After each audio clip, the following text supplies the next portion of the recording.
Hello everyone, কেমন আছো তোমরা? আশা করি তোমরা সকলেই খুব ভালো আছো। আমিও অনেকটা ভালো আছি। তো আজকে চলে আসলাম আচার্য প্রফুল্লচন্দ্র কলেজের ভেতরে কি আছে, প্রফুল্লচন্দ্র কলেজটা ঠিক কেমন দেখতে সেটা তোমাদের সাথে শেয়ার করব। সো তোমরা অনেকেই জানো যে আচার্য প্রফুল্লচন্দ্র কলেজটা হচ্ছে সাজিরহাটের ব্রিজটা পেরিয়েই 5 মিনিট হাঁটতে হয়। 1960 সালে যেটা প্রতিষ্ঠিত হয়েছিল। তো আজকে তোমাদেরকে আচার্য প্রফুল্লচন্দ্র কলেজ সম্পর্কে কিছু কথা বলবো। আচার্য প্রফুল্লচন্দ্র কলেজ হচ্ছে ঠিক আমাদের মধ্যমগ্রামের সবথেকে ভালো এবং বড় কলেজ বলতে গেলে একটা অন্যতম প্রধান স্থান অধিকার করে রেখেছে। তো বিশেষত অনেক স্টুডেন্টসরাই যারা রয়েছে তারা আচার্য প্রফুল্লচন্দ্র কলেজে ভর্তি হওয়ার একটা স্বপ্ন দেখে।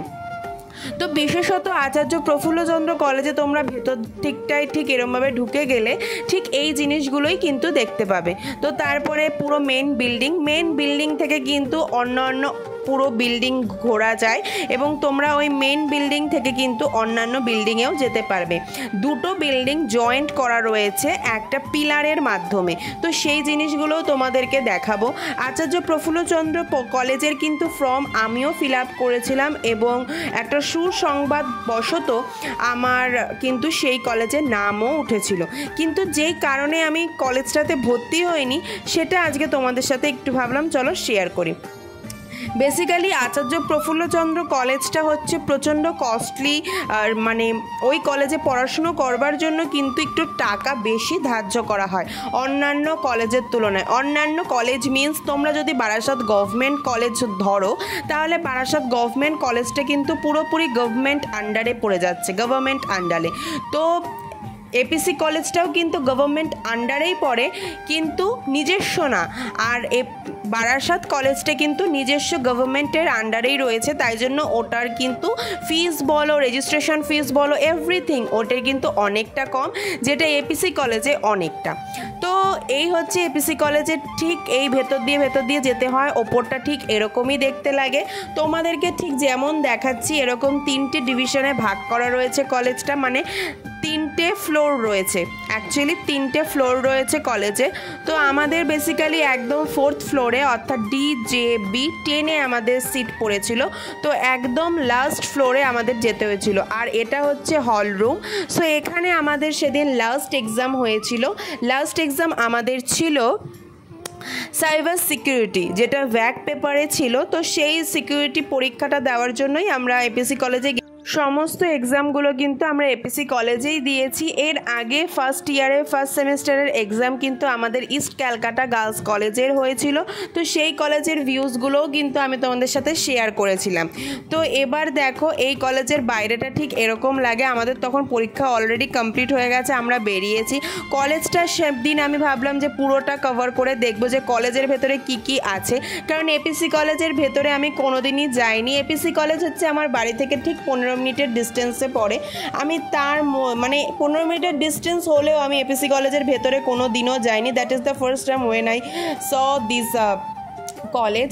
সো কলেজটা তোমাদেরকে বলতে আমার কোনো দ্বিধা নেই, কারণ কলেজটা সত্যি প্রচণ্ড সুন্দর ছিল। তোমরা এখানে দেখতে পাচ্ছ এগুলো হচ্ছে হস্টেল, যেখানে সামনের আমি দেখাচ্ছি এগুলো হচ্ছে হস্টেল। আর সামনে খেলার একটা বড় জায়গা রয়েছে, এটা মেবি ভলিবল বলে। তো ভলিবল খেলার একটা কিন্তু বড় জায়গা রয়েছে। আর এখানে তোমরা দেখতে পাচ্ছ যে সবুজ বাগানে ভর্তি জায়গা। তো আমার পার্সোনালি প্রচণ্ড ভালো লেগেছে। আর এখানে দেখো সুপুরি গাছগুলোকেও কত সুন্দর করে কাটা, মানে এটা দেখে বোঝাই যায় যে এরা প্রতিদিন অন্তত গাছের পরিচর্যা করে। তো এই জিনিসগুলো মানে প্রকৃতিকে এখনও ধরে রাখার যে একটা প্রচেষ্টা সেটা কিন্তু এখানে দেখা যায়। এটা হচ্ছে ওবিসি বয়েজ হোস্টেল। আর এটা হচ্ছে ঝিল। এখানে একটা পুকুর টাইপসের রয়েছে, ঝিল ঠিক বলা যায় না, এখানে একটা পুকুর টাইপসের রয়েছে যেটা পানা ভর্তি হয়ে আছে। এখানে অনেকে এসে গল্প টল্প করে। আর এইটা হচ্ছে ঠিক সামনেটা দেখতে এরকম, এইটা হচ্ছে ঠিক সামনের দিকটা। আর এই পানা পুকুরের কথাই তোমাদেরকে এতক্ষণ ধরে বলছিলাম, এটা হচ্ছে সেই পানা পুকুর। এখানে সকলে এসে দেখো বসেছে পরীক্ষা শেষ হয়ে, কারণ এপিসি কলেজের স্টুডেন্টস বলতে কেউই সেদিন ছিল না, শুধুমাত্র ইউনিয়নের কয়েকজন দাদা ভাইরা ছাড়া আর কেউই কিন্তু সেদিন মানে কলেজ স্টুডেন্ট যায়নি, কারণ ওদেরও পরীক্ষা ছিল, ওদের সিট পড়েছিল রাজারহাট ডিরোজিও কলেজে, তো তাই জন্য ওরা সেখানে গেছিলো। আর ওই তোমাদেরকে যে খেলার জায়গাটা বললাম সেই খেলার জায়গাটা দেখো কত সুন্দর, এখানে কিন্তু অনেকগুলো জায়গা রয়েছে। হাই করে নাও। হাই। এটা হস্টেল জানিস? হ্যালো গাইস, আমাদের পরীক্ষা শেষ হয়ে গেছে, এই যে আমরা এখন প্রচুর হ্যাপি। আমাদের এক্সাম শেষ হয়ে গয়া। ওদের জিম আছে, আমাদের জিমগুলো তো ধুলো পড়ে গেছে, গিয়ে তো কিছুদিন করতে পারিস জিমটা, করতে পারিস। জিম করার দরকার নেই। কেন? তুই এমনিতে তো মোটু। আমি মোটু? ইয়েস। হো বাবা গো। আমি তার জন্য বড়, আমার জিরো ফিগার, বুঝেছো? Zero figure. Zero figure. আমি বলছি জিরোর আগে ও ট্রিপল জিরো ফিগার, তাহলে ভাবো ওর থেকেও রোগা আমি, ওর সাথে দেখতে পাই না আমার।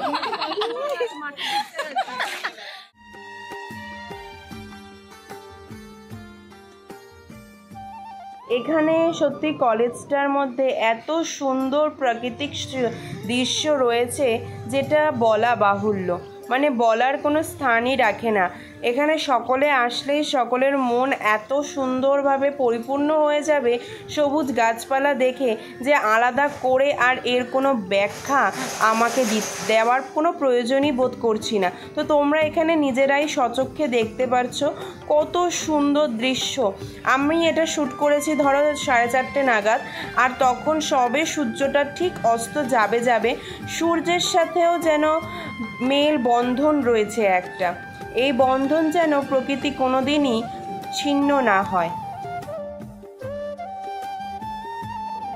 এখানে তোমাদেরকে হাই করছে প্রিয়াঙ্কা, আর এখানে হচ্ছে বি.আর. আম্বেদকরের একটা স্ট্যাচু ছিল, তার মুখের দিকে তাক করে একটা লাইটও লাগানো ছিল। কলেজটা সত্যি সর্বক্ষেত্রে পরিপূর্ণ যাকে বলা চলে। আমি বি.আর. আম্বেদকরের সঙ্গে একটা সেলফি নিয়ে নিলাম, এই যে তোমরা দেখতে পাচ্ছ। বলো তো আমাদের কনস্টিটিউশন কে লিখেছে বলতে পারবে? আজকে তোমাদেরকে এই প্রশ্নটা আমি এই ভিডিওর মাধ্যমে জিজ্ঞেস করলাম। আর এখানে দেখো আমার বন্ধুগুলো সব বসে বসে গল্প করছিল। ওরে কি গল্প দেখো গাইস তোমরা শুধু। আর এটা হচ্ছে একদম ফ্রন্ট সাইড কলেজের, এটা হচ্ছে ফ্রন্টের লেফট সাইড। তো তোমরা লেফট সাইডে একটা বড় জায়গা রয়েছে, তোমাদেরকে সেটা দেখালাম।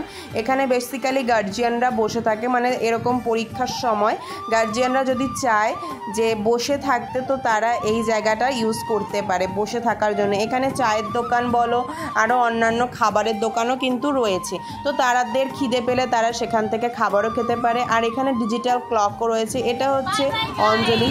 লোক দেখলেই মুখ ঢাকে, কেন জানি না, ক্যামেরা দেখলে লোক দেখলে না।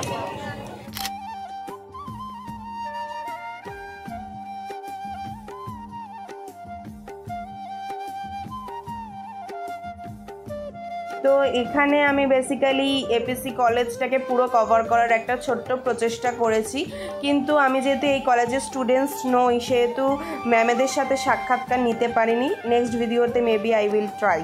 ভালো লাগলে লাইক কমেন্ট শেয়ার এবং আমার চ্যানেলটাকে অবশ্যই সাবস্ক্রাইব করে পাশে থেকো। সুস্থ থেকো, ভালো থেকো, রাতে রাতে ভালো ভিডিও আসছে। আমাকে বললো আমাদের পরীক্ষা শেষ হয়ে গেছে, এই যে আমরা এখন প্রচুর হ্যাপি। আমাদের এক্সাম শেষ হয়ে গয়া। ওদের জিম আছে, আমাদের জিমগুলো তো ধুলো পড়ে গেছে, গিয়ে তো কিছুদিন করতে পারিস জিমটা, করতে পারিস। জিম করার দরকার নেই। কেন? তুই এমনিতে তো মোটু। আমি মোটু? ইয়েস। হো বাবা গো। Perfect figure. ইয়েস। আমি তার জন্য বড়, আমার জিরো ফিগার, বুঝেছো? Zero figure. তোমার জিরো ফিগার। আমি বলছি জিরোর আগে ও ট্রিপল জিরো ফিগার, তাহলে ভাবো ওর থেকেও রোগা আমি, ওর সাথে দেখতে পাই না আমার।